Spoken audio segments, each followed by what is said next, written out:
Au travers de cette vidéo, nous allons vous accompagner dans la pose de produits Roblin, fabricant français de hottes de cuisine.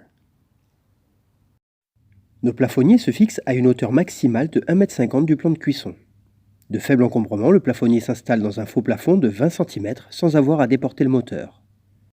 L'extraction de l'air se fera selon la configuration de la cuisine, soit en mode évacuation extérieure, soit en mode recyclage. Voici la fourniture et les outils nécessaires pour effectuer la pose. Le temps de pose est estimé à 2 heures à 2 personnes. Après avoir découpé selon les dimensions d'encastrement, adaptez l'épaisseur de votre faux plafond en sachant que les pinces ont un serrage compris entre 45 et 55 mm. Pour commencer, ouvrez le cache de la hotte et retirez les filtres à graisse. Puis débranchez le connecteur de la commande du moteur. À l'aide d'une clé de 8 mm, retirez les 4 boulons qui maintiennent le moteur à la hotte. La prochaine étape consiste à fixer le moteur sur le plancher supérieur.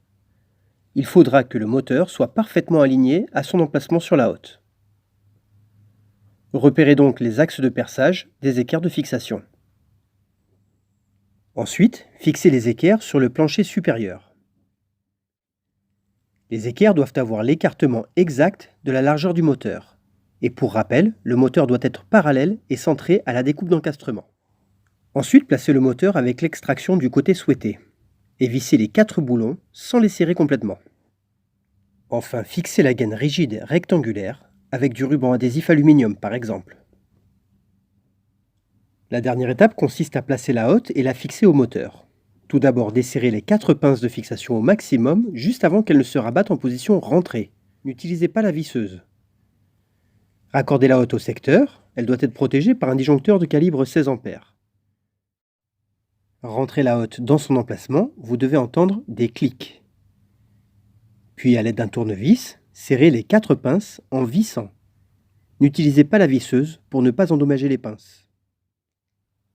Enfin, si besoin, axez manuellement le moteur à la hotte et serrez les 4 boulons qui fixent la hotte au moteur. Puis branchez le connecteur de commande au moteur, faites un essai, remettez les filtres à graisse et refermez le cache du moteur.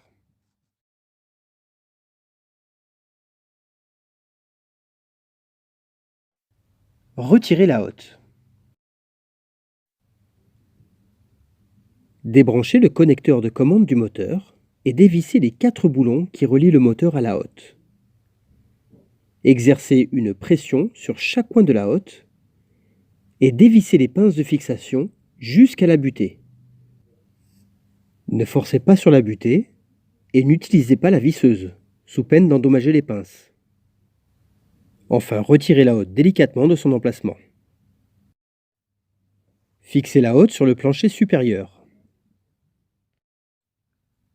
Il est recommandé d'utiliser des tiges filetées de 8 mm. 4 orifices sont prévus dans la hotte pour fixer les tiges. Une fois les tiges passées dans les orifices, il ne reste qu'à serrer le tout à l'aide de rondelles et d'écrou-freins. Retrouvez ces tutos sur le site roblin.fr ou contactez le service technique au 01 30 28 94 00.